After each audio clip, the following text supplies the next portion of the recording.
Hello everyone, সবাইকে আরেকটা ভিডিওতে স্বাগতম। সো অনেক কষ্টারিত একটা জয় বলতে হবে, বিকজ এই ম্যাচটা 16-17 ওভারের মধ্যে শেষ হয়ে যাওয়া উচিত ছিল। অ্যান্ড এই ম্যাচটা টানতে টানতে লাস্ট ওভার পর্যন্ত নিয়ে যাওয়ার যুক্তিটা আমি বুঝলাম না। মানে আয়ারল্যান্ডে মোর টিমের এগেনস্টে যদি আমাদের এই অবস্থা হয়, তাহলে জাস্ট ইমাজিন করেন ইংল্যান্ড, ওয়েস্ট ইন্ডিজ, সাউথ আফ্রিকার মতো টিম এগেনস্টে আমরা কী অবস্থা হবে। মানে আমরা কী ধরনের ব্যাটিংটা করলাম আজকে, এটাকে ব্যাটিং বলে? 171 রানের টার্গেট। আজকে ম্যাচে তানজিদ তামিম রান করতে পারলেন না, ফাইন, ঠিক আছে। বাট ইমন এবং লিটন মানে একটা পার্টি হলো। লিমন আউট হয়ে যাওয়ার পরে কিন্তু বাংলাদেশ ম্যাচে ছিল, এবং লিটনটা যখন আউট হলেন তখনও প্রায় তখন 40 রান একটু পরে দরকার ছিল। কিন্তু বাংলাদেশ এই ম্যাচটাও নিতে নিতে নিয়ে গেল কোথায়, 19 নম্বর ওভারে। মানে এই ম্যাচটা অলমোস্ট আমরা হেরে যাচ্ছিলাম।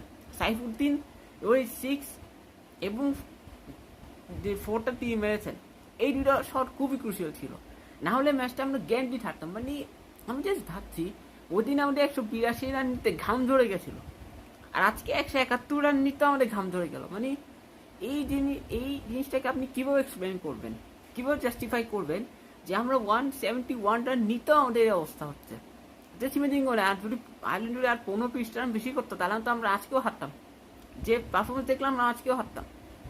মানে আমাদের ব্যাটারদের মাথায় কমন সেন্সের অভাব, প্রচুর কমন সেন্সের অভাব। তবে আজকে ম্যাচে কিছু পজিটিভ আছে। আপাতত প্রথমে পজিটিভগুলো নিয়ে কথা বলি, তারপর অন্য বিষয় নিয়েও আসলে কিছু অন্য বিষয় নিয়ে আলোচনা করবো।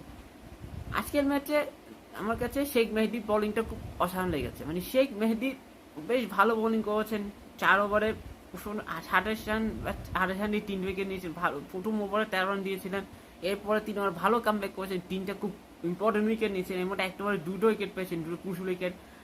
ট্রিম ট্র্যাক্টর এবং হেই ট্র্যাক্টরের বেশ ভালো বোলিং করেছেন।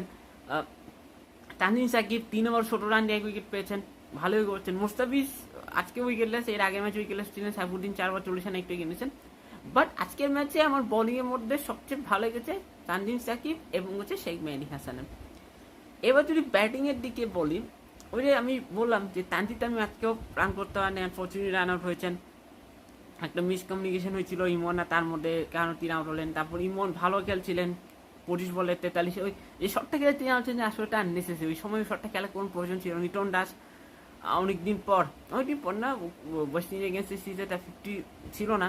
ওই সিরিজে টিমে যে ব্যর্থ হচ্ছেন, তার 4 ম্যাচ পর আবার 50 করছেন। ভালো, এখন টিম আসলে T20 সবচেয়ে বেশি 50 করা ব্যাটসম্যান, 50 করছেন T20 বাংলাদেশের এখন পর্যন্ত। এর রেকর্ড থাকবে তার। এর পরবর্তী যা আছেন তার মধ্যে এখন শুধু তানজিদ তামিম খেলেন, আর সাকিব, তামিম আর মাহমুদুল্লাহ তো খেলেনই না।